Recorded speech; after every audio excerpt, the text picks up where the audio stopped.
session which we are having now is technology and innovation advancements across sectors. And this is going to be moderated by Mr. J. Chowdhury, founder ISF. And I request him to please come on stage. And I see a lot of future, as B.V. Naidu was also mentioning. Next wave is going to be startup wave, and women entrepreneurs are going to lead. And I see a lot of women entrepreneurs are budding entrepreneurs who are going to be new entrepreneurs. I think future is all yours, and definitely ISF is there to support all of you. So with this one-line intro, I want my panelists to give their thoughts how, as a responsible citizen of this great nation, how we can support this initiative. See why we are supporting the entrepreneurs. Today morning I told you that there is a news item in yesterday's newspaper. 60,000 people have been removed from the jobs from 3 companies, and 10 lakh people are going to be eliminated because of the automation.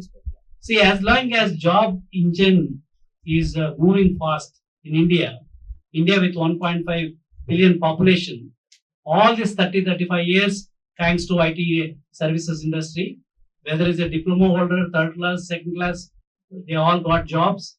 Most of them went to US. They're all now working in Wall Street and various other places. All that good run, gold run was all over. Now the complexities are coming. This many engineering colleges, this many private universities, they're all producing thousands and thousands of graduates, undergraduates every year. And existing people, as per the yesterday's report, they themselves are going to lose jobs. That number, 10 lakhs in 2 years, is not a small number. Then how India can bear, because unemployment rate with 1.5 billion population, more unemployed there on the roads, and every day you see Rasta Roko, Rail Roko, even existing GCC companies also. Why all this headache? For any IT company, it takes 1 week for them to relocate from one place to other place. So most of the GCCs, they are on lease accommodation. Just another place, they will take a building with internet facilities and move the people or employ the people. So what will happen? As it is, in fact, people say that in Hyderabad, a lot of commercial buildings are empty. With this news of yesterday's news, if more people are going to be removed, at the same time, freelancing is now out of the day. As per the World Economic Report, now particularly after the COVID, everybody feels, happy to working from the home. So there is a depth of distance. Whether you are in Timbuktu or Hyderabad or Silicon Valley, doesn't matter. If you have internet access, you can do your job. If freelancing is on the rise, why people have to come and work in a building in Hyderabad or Bangalore for that matter? So that situation, that means you have to compete with world freelancers, not just Hyderabad freelancers or Bangalore freelancers. You have to fight with Czechoslovakia, Poland, Vietnam, all those countries. So unfortunately, in all these years, we have removed most of the engineering colleges. No civil engineering, no mechanical engineering, no metallurgy engineering, no aviation. Only ITES, and some IT related. Now IT is a tool. All the ChatGPT, generative, this thing, they can create all that software and all that. So where the jobs are going to come, that's where now we have to debate, and why startups are important at this point of time, because startups are going to work not in today's technology. They are going to work on tomorrow's technology, and they are going to solve the real problem. While solving the real problem, if somebody is there to handhold, give the funding, and also provide the market access, they will create jobs. They will create wealth for this nation. While other jobs are getting eliminated as per the World Economic Forum report, we have to create new jobs within the country. In fact, morning also I was telling, the rural India, there are so many problems yet to be addressed. All those problems are opportunities for startups. So that's where the opportunities today. Now I want my esteemed panelists to talk about in their own area, whether they are in the fintech area or agri-tech area, where are the opportunities for the startups, and how your organization or in individual capacity, how you are going to help the ecosystem to become more robust, because all of us have to work. This is not the problem of only myself or somebody else and all. This is the problem for entire India. All the responsible citizens of this great nation, we have to see that how we can solve this problem in a meaningful way. And we don't have much time. Tsunami is coming. If you wait, tsunami will just take all the people away. Afterwards, if you want to do any tinkering to rectify, I don't think we can do that. So still, there's a time. So how is that as a responsible citizen? How do we react to this current issues, global issues, which are going to be in India, and how we are going to make India as number one startup nation, creating the new jobs, creating the new wealth. With this, I'll request my panelists, Lakshmi, you can start. I'm sitting here in the capacity of, I'm the head of engineering for Lloyds Bank. Lloyds is a very large UK bank, for those of you who are not aware of it. And they started up, right? Like you were saying as an example, they started up a large setup here in India, which clearly the tagline that we use is we are late to the party, but not to the dance floor. So we want to be there and like really make it big. Like all the other fintechs like the JP Morgans and the Wells Fargos of the world, we want to do that. To your point, sir, how can we do this? I can tell you one thing, we are massively hiring, right? Very, very big hiring spree. Do I get a lot of resumes? Yes, I do get a lot of resumes. Do I get like the quality I expect? Unfortunately, the answer is still no, right? And that is where I really look forward for this group of people to come up with innovative ideas, to have that level of in-depth knowledge. India, especially shockingly, has such a great knowledge in terms of fintech, product development, ideas. But end of the day, when I'm looking at a resume, when I need to hire people, I don't have the required skill set. I don't know what really happens. Probably it is they're getting lost in the system. I do not know that. That's one thing. Even the freshers, I think education system wise, I think that's a huge impact we can make. If we are able to mentor them there, they come with very theoretic knowledge and a lot of times not even that. It gets very difficult for them to understand what is the complexity I'm talking about when I'm saying a product issue, for them to visualize it, right? I think this kind of goes back grassroots, not just engineering. I think it goes back to schooling and all of that. I think we need to place more emphasis on real-time issues and more practical issues versus theoretic exam writing. I think we need to really get away from that aspect, is my personal opinion, right? That is something we've observed a lot. I agree with you, Rashmi. We need disruptive reforms in the primary education, secondary education, also higher education. What NEP has done, they did some tinkering, but that tinkering is not going to help in this era of AI. The other important thing, Rashmi, I want to ask you. See, most of the startups, they are looking for business with GCC companies like yours. And you are working on cutting-edge solutions. And since you are the engineering head for the Lloyds Bank, how a startup can approach you? What is the mechanism? And how ISF can interface that so that it's a win-win thing. They are going to solve your problem in a cost-effective way. And also there's an opportunity for the startup to get a business from you. How the interface can happen? So the interface can happen with people like myself, definitely, right? We can create a forum. That is something that we are looking forward for. I'll give you an example. In fact, next week I'm hosting my business lead for enterprise like crime prevention. This person is responsible for entire bank's crime prevention system, right? In fact, we were looking forward to meeting some enterprise or local organizations, startup organizations who work in the cyber risk areas. So because Lloyds tends to be a lot more inward-looking company in the sense that we already, the threat is made, we are looking how to work on it, right? We are looking for outward-driven companies where they are trying to look at threat perception and trying to predict it ahead of time. I think we do that, but not as significantly. My point is, we have it in all the areas. It can start with people like me and we can take it forward, and we always are looking forward to meeting more entrepreneurs in these, not necessarily this area, but a lot of, especially in the fintech. Yeah, what I suggest, Rashmi, since many people are not aware of even Lloyds Bank, the Lloyds Bank is new to, so we can have one ISF event around Lloyds Bank.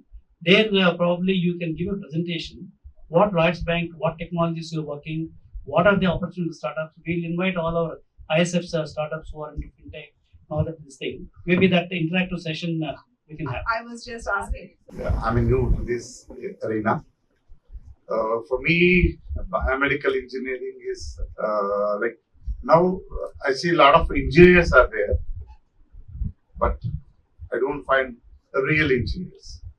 They are certificate holders, but there is no skills. Because everyone thinks that if I'm spending this much after completion of my engineering, how much I'm going to get. But he is not seeing what he is going to earn the knowledge. So real engineering skills are dying nowadays. I totally agree with you. Already I mentioned, because most of the engineering colleges, except IT, they don't know anything, no domain knowledge. In fact, World Economic Forum report also says cross-domain skills is a must for any fellow to get a job in this current situation. Sir, I'm one of the faculty member for AMTJ across 17 biomedical engineering. I'm one of the faculty member. I used to go and give a guest lecture.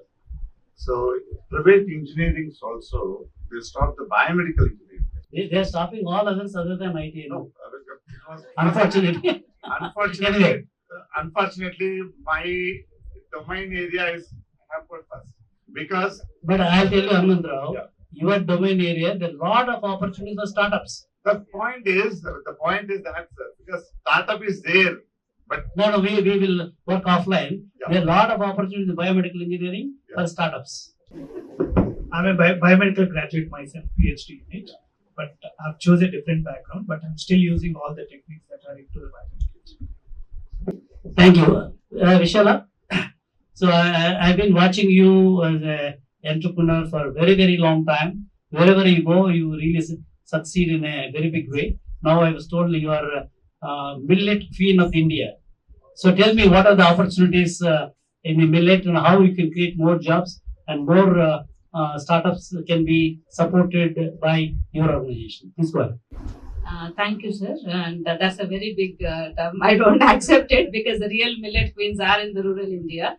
And the millet, as it is very small grain, as you know, and even the farmers who are growing millets are small and marginal farmers who have 1 to 3 acres land.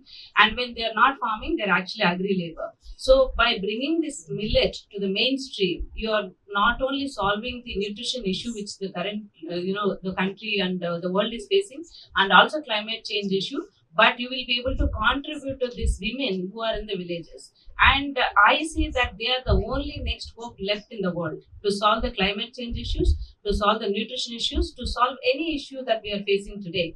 But all that they want, I'm not talking about the startups, they are the startups we need to empower in the village. So what do they need in millet farming? How it used to happen is, like, if you see the seeding to feeding image, right?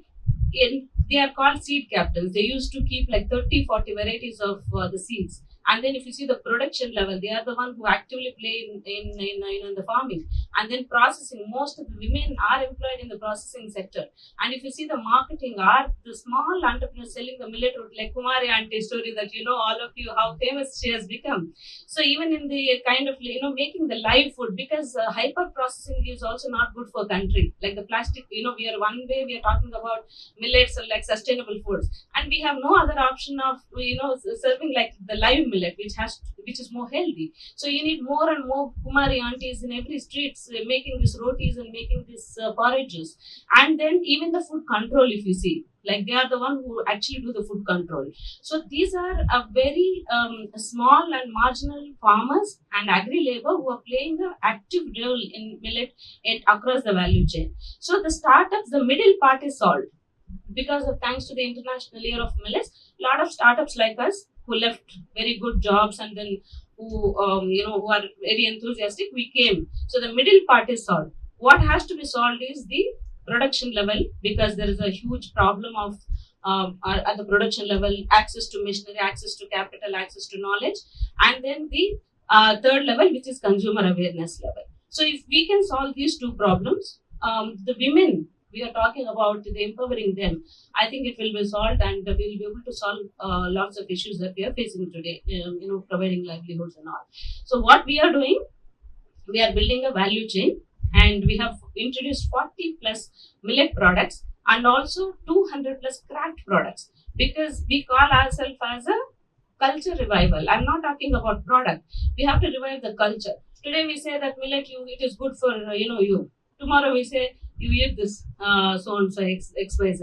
It is good for you. But if the culture is retained, and then we can go long term. So we are reviving this culture and we are educating people.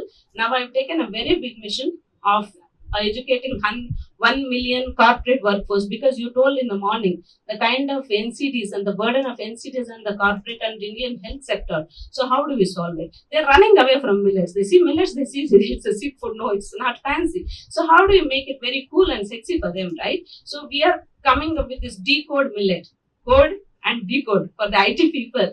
And our target is 150 companies in 8 cities. And silently, I have done 7 companies and 16,000 employees. And we made 2 companies already out of millets. So I need your help. I was asking Kavita Garu, what is the action after I get down from the stage? I need at least 10 people to talk 10 people and introduce my campaign. Then only I'll sit here, right? So the action is more important. So that is where I need your help also, sir. Thank you. Sure, thank you. See, what I noticed is, last time when I visited, there's an organization called Millet Research Center, Government of India in Hyderabad. Dayakar, I see. Yeah, IMR, yes. So there I met one entrepreneur by name Lakshmi, and I was watching. We were there up to 7 o'clock in the evening, and she was alone doing everything, testing and getting all those things into production and all that. And she met me, sir. These are all the products already we were having, and I don't know how to market this thing. So how do we provide the marketing help for such a small entrepreneur? Because they are all very passionate.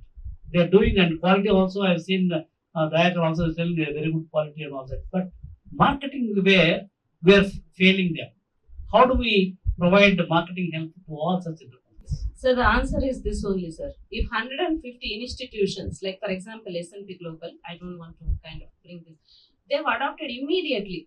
She herself came to one of the event and she saw, oh, millet cookies, it's very good. I want to introduce in my company.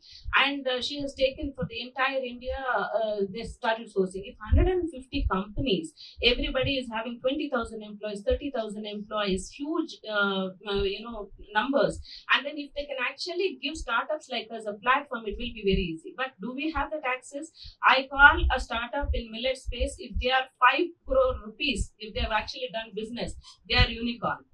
It is not easy. It is very tough to make to that 5 crore money. And I am a unicorn within 3 years. So it is because of my talent and my creativity, I am able to create this kind of platforms. But not everybody is equipped to create this kind of platforms, right? Maybe offline we will discuss. I have some formula.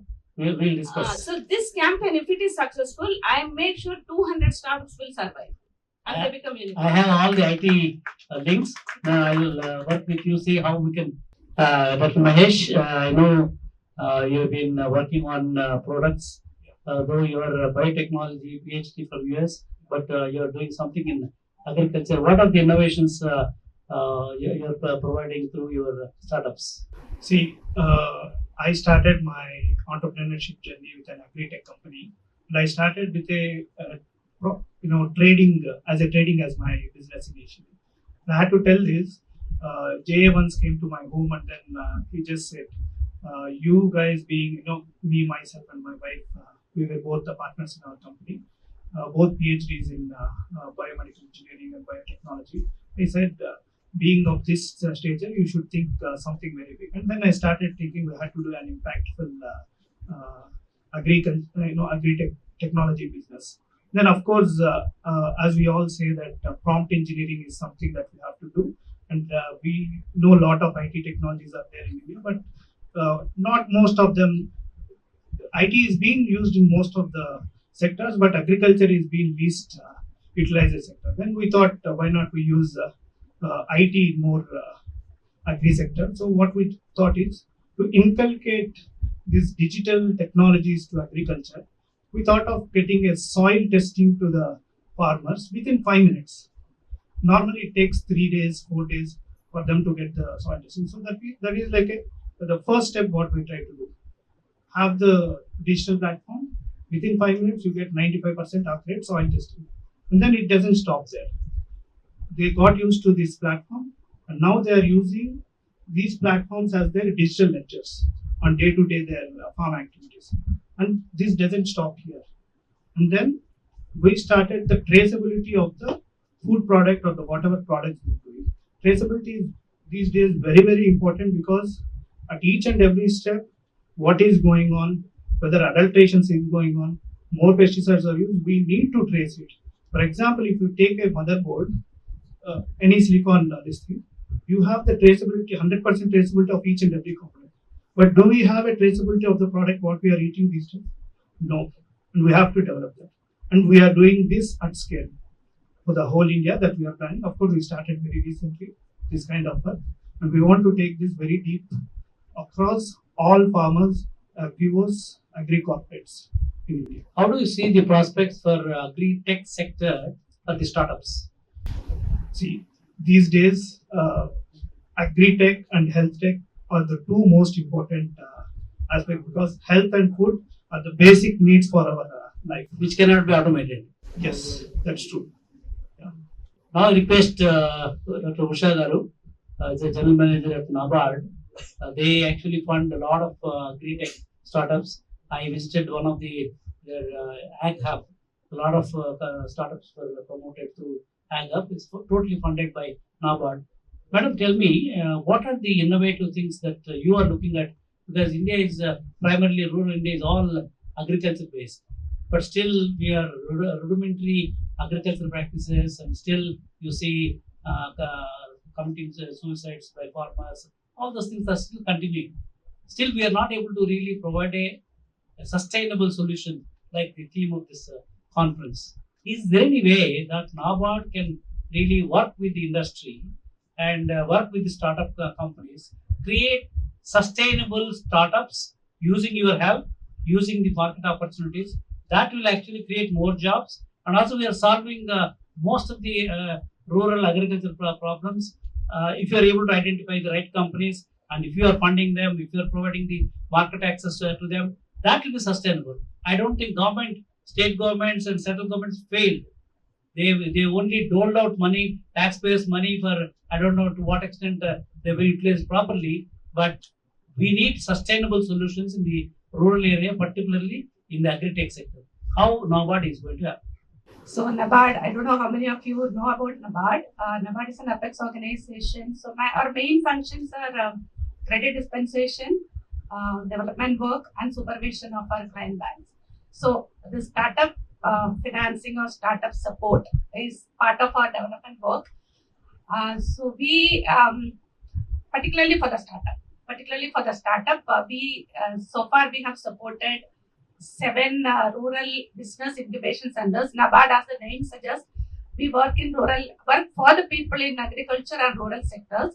So basically, all our rural business incubation centers are related to agriculture and rural development. So across the country, we have 7 rural business incubation centers, through which, and before that, I would like to mention here very clearly that we don't directly deal with the startup or the entrepreneurs. So we work through various agencies. For example, if it is credit dispensation, it is through banks.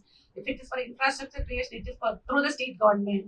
If it is for startups, it is through the research institutions and organizations like universities like that.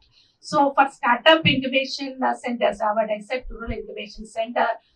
So we support creation and maintenance of this rural business incubation center, which are normally promoted or it is being run by the universities or the agencies, voluntary agencies or whatever, whoever is having the capability to set up such institution and run it. So in Telangana, we have 2 incubation centers, one in Akab in University, Professor Jayasankar University, and one in NAM. That is idea and NAM together. We have supported this rural incubation center. Here, so far, 180 startups have been supported by these rural incubation centers. There they incubate the startups, and this after incubation, they will support them in setting up the startups. So we also support Like there is a concept in startup called Death Valley, right? Valley of Death. So we support such startups. For example, they have good idea, they have technology, but they are not able to come up or they are not able to break even. So such, but there is good prospect for supporting such startups. So we have a support called catalytic capital support that is also given through the incubation centers. So such prospective, those having a good potential for growth. So we support through this RBICS, this catalytic support, and we also have a subsidiary exclusively for financing or funding startups. So there, whatever I have so far said is purely grant support. There is no loan. But incubation centers, which I have been telling, it is grant support only, and all these startups should be in. Of course, we have many startups in all technology areas, but we concentrate mostly on the agriculture and rural sectors. So, and all these incubators, we also. I was talking about the venture capital fund, which is provided by our subsidiary. So that fund can be either through equity support or loan. Venture capital, equity support or loan. So that way also we are providing support to these startups. That is directly from our head office. It's a separate subsidiary of NABARD.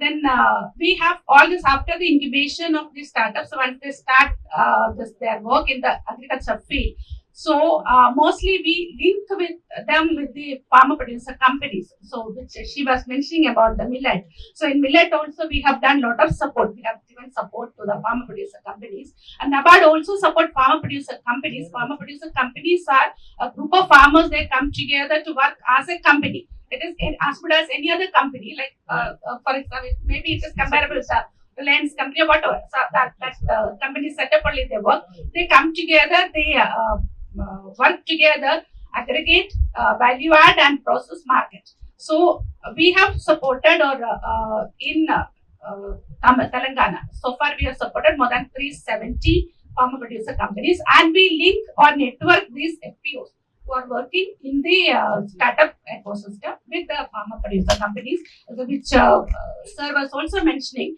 about farmer producer companies. All those technologies like IoT in agriculture or technological advancement or digitization of agriculture, all these things, whichever startup is ready to do. So that we Madam, connected through. Sorry to interrupt. Actually, recently when I visited one rural university called SK University in Anantapur, there they have got Atal Incubation Center.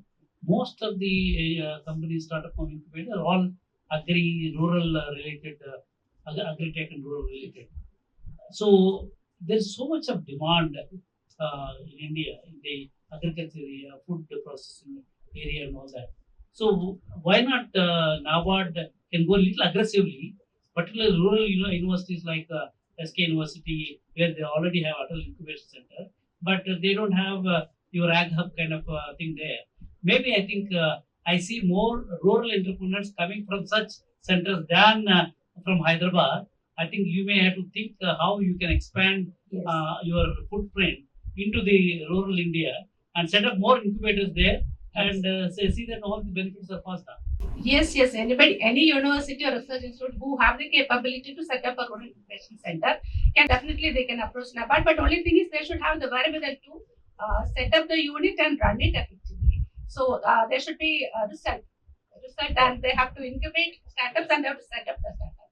So that in short about startup ecosystem and more, over and above this, we also provide support for any innovations in agriculture and rural areas, not only through startup also, if a startup is having any idea for innovation in increasing the production, productivity, or in marketing, new technologies, whatever it is, if you have any idea that we have separate projects that we can support through grant support, good ideas, innovations. That also is there any possibility that ISF can work with NABARD to run challenge competition so that we'll give some use cases and we'll have a challenge all over the country, and whoever comes up we'll give a good prize money for so that we'll get the innovative ideas. Yes, NABARD is open to any innovative idea. So, That's Mahesh, our rural sector. you start working on So that. we can work together, we can discuss together, and we can come out with a. So Mahesh, will Only work thing with is the you. idea should be good, No, implementable, and The scalable. idea will be curated. I mean,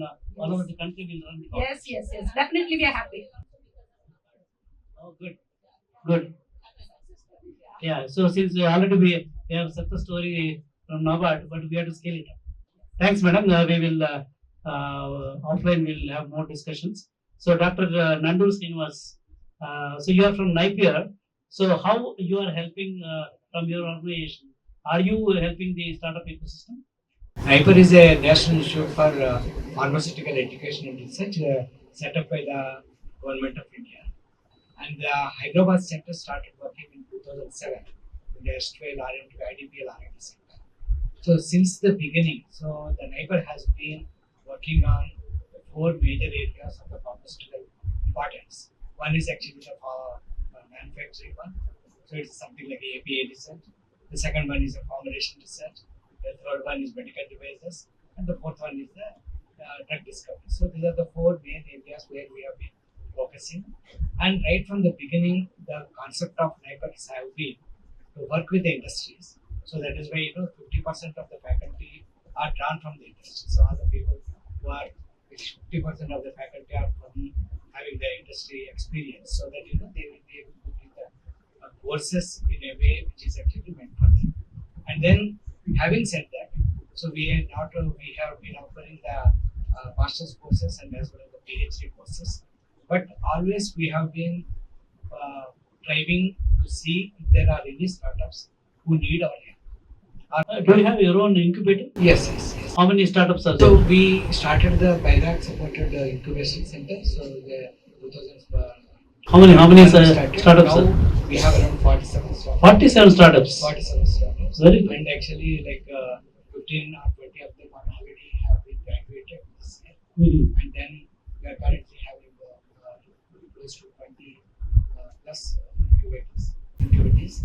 And then actually we are planning to scale up in the next couple of years also. You provide grants to them plus also market access, and also you provide the lab access. The main access we have been giving is the lab access. We have been giving, and also all the facilities that are thrown open to the incubators. They can work around with our students, and then they come to, and all the faculty are helping as a witness. And we are also helping them with grants. So we ourselves have generated, we have not started any grant of our own, but we have been helping them to get grants from the various. Srinivas Garu, actually, most of the problems for startups is the market access. Once they have product and money, how they get the revenue, how they get the new customer. Are you helping using your tentacles, providing the market? Yeah, so they actually this one, we have one advantage of having a master's course in business management. It's a MBA in pharmaceutical management. So there we have actually a large number of industry partners also who are coming and teaching us. And actually all these startups are also. Can I suggest one thing? Suppose we have 100 industry partners. You bring them to a conference and ask each one of them what are the opportunities for startups in their companies. All your incubating companies will have interaction. They will get to know. Because most of the startup founders, it's very difficult for them to reach out to the CEO of a big company. That's where you have to provide the network. Yes. If you can do that, ISF can work with you, Sure. and that's our forte. Forte is network is the network. Sure. If you provide the network, then the rest will happen. Yes. So we'll work with you. Yes. Thanks a lot, Thank you. Doctor. So now I request Shravan Kumar, your CEO for robotics startup. So can you tell about how your journey as a startup founder and how you see opportunities for the startups in the robotics areas? We are basically working on developing an AI-based assistant surgical robotic system that helps laparoscopic surgeons, especially in maneuvering the camera without relying on a human assistant. The robot can autonomously navigate itself based on the movements of the surgeon, and it eliminates the complexity in the surgical room. Basically, it started 5 years back. The research started 5 years back. Myself and my co-founder Pawan used to work in China for a for a surgical robotics startup there, and we have executed a project which operated on a patient 40 kilometers away, a kind of remote surgical platform. We have seen a lot of companies, medical devices companies working out of India, but the product doesn't belong to India. So 70% of the imports in India with regard to the medical devices is an imported device today, even as of today. So myself and Pawan, we thought that then the boom of Make in India is just taking a ramp at that point. So we have thought that why don't we start and do these concepts based out of India and give something to the country. So then we started our own startup. But initially we started with the same idea, but we juggled along with different concepts. So then we got the right mentorship from the first, I need to say, IIT Hyderabad Incubation Center. You got incubated IIT Yeah, Hyderabad. we graduated. We have been pre-incubated and got Nidhi from there, and then we got the right mentorship. From there, our journey started. So we officially got registered in October 2022, and then we have been connected to one of the US incubation program called Nexus, Startup Nexus. So, and we are now currently a proud alumni from US Consulate, and then we are currently looking to ramp our current product. We also wanted to bring latest technologies in the biomedical devices, so kind of robotics. I wanted to be pioneer in that kind of technology in India, based out of India, and make India a self-reliant as per the vision of our leaders. Excellent, Shravan. In fact, there's a lot of opportunities in healthcare.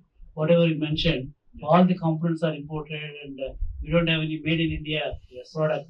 I think I am very happy to see that you have ventured into it. But only my request is, you should be the champion and help other startups who are into that area.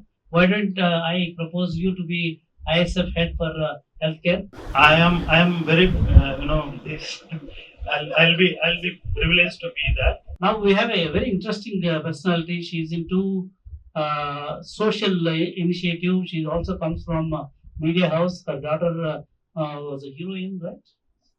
She's a heroine. Still, she's acting in many Telugu films and all that.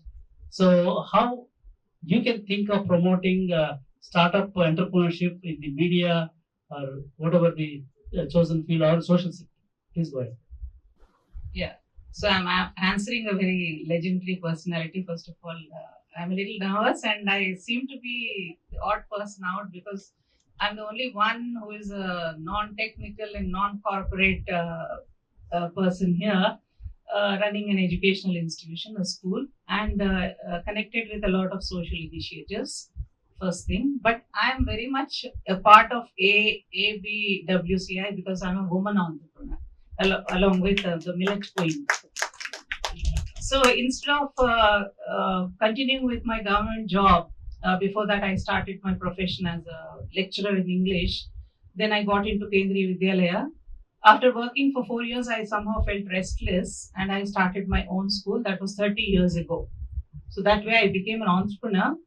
And then I got into a lot of social initiatives also. I was the general secretary for Private Schools Association, where I involved in a lot of problem solutions, and I represented various memoranda to the government and all that, and we worked a lot. And I am a part of FICCI Flow Hyderabad, headed a lot of initiatives, and worked in the core committee also. I'm a part of Lions Club International. Now I am in the district governor's core committee. So I do a lot of social work, and I started Rihanna Social Initiatives Foundation 3 years ago. So I was the president for Lions Club of Hyderabad Petals, an all-women club.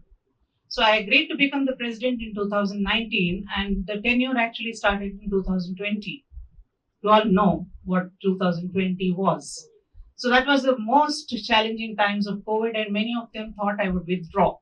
But I did not do that. I went ahead, and I think surprisingly I did a lot of work.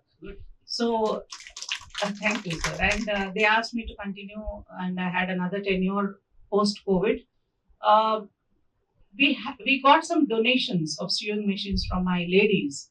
They said it was one of the social service activities, and we were supposed to donate it to some ladies in the bastis and all. I felt, by giving away these sewing machines, we are not doing justice to actually the service that we are thinking of. I said, why don't we handhold them? Why don't we train them? Why don't we, empower them? So the committee said, fine, go ahead. So I engaged a trainer. For 1 year, we trained. 25 women signed up with Gaurangi, which is the unit, the name of the unit. And now, after 1 year of training, they started manufacturing. When we started manufacturing, sir, I needed money in the bank. I invested in heavy duty machines, and because they were skilled. Now, these women were people who came from, I don't say marginal backgrounds.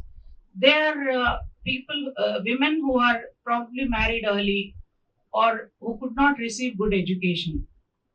They were not ready to do manual jobs, nor were they fit for white collar jobs.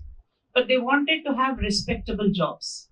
So they were very skilled, creative, and ready to do something in the flexible timings. I have seen a lot of such women, and they were very fast learners. They learned, and then this project Gaurangi started.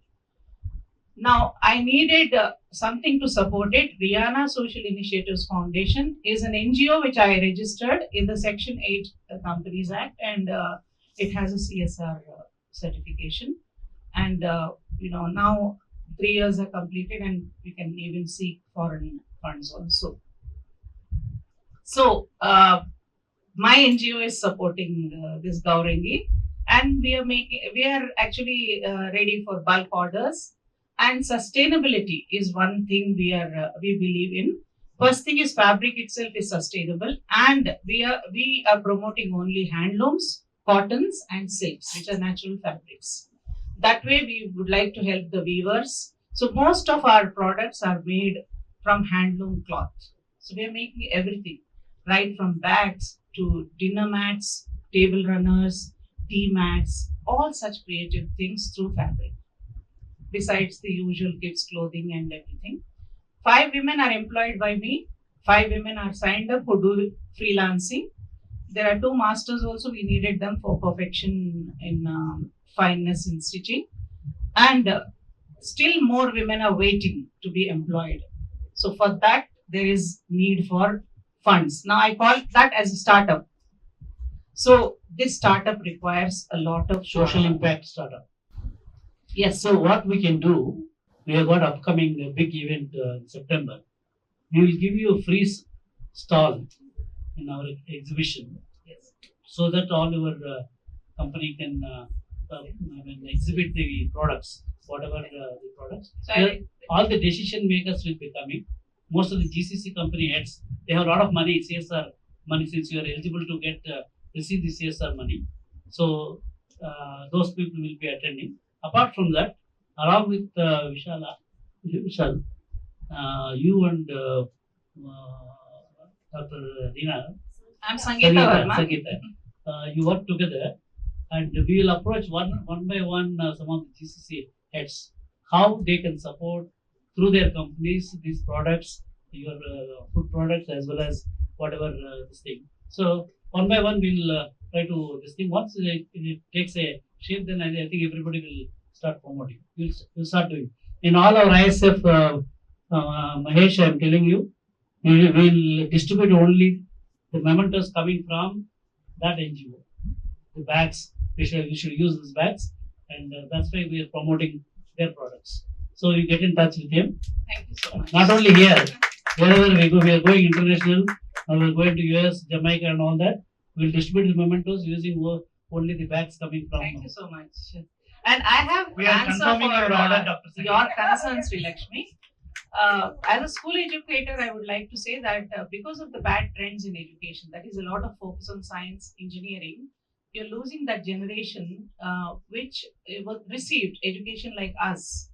Like, we were free to do what we want to do. So now it is all parental pressure, which makes them choose only engineering, and Yeah, that is where that's a very important topic which I wanted to, since you are in the various schools and all that.